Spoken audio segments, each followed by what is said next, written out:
Hello दोस्तों, कैसे सब लोग। आज की वीडियो में आप सभी का स्वागत करता हूँ। आज के बहुत दिनों के बाद एक वीडियो बनाना चाह रहा हूँ, तो वीडियो को भर भर के लाइक और सब्सक्राइब कर दीजिए। अगर आप सब मेरे चैनल में नहीं हो तो प्लीज़ मेरे चैनल को बहुत ही ज़्यादा सब्सक्राइब कर दीजिए, जो मेरा चैनल भरपूर हो जाए, मोनेटाइज हो जाए बहुत जल्दी।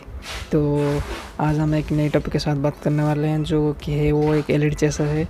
जो आप उल्का पिंड आपको पता ही होगा, तो जो आसमान से गिरता है, तो जिस तरह से वो गिरता है उसी तरह का ये चेसर बनाने जा रहा हूँ, जो नज़दीक आ रहा है गणेश पूजा।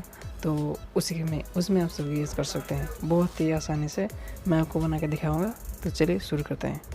और मैं उसका डायग्राम भी आपको कमेंट पर दे दूँगा, या वीडियो भी कुछ एंड में भी दे दूँगा, तो वीडियो को लास्ट तक देखते रहिए।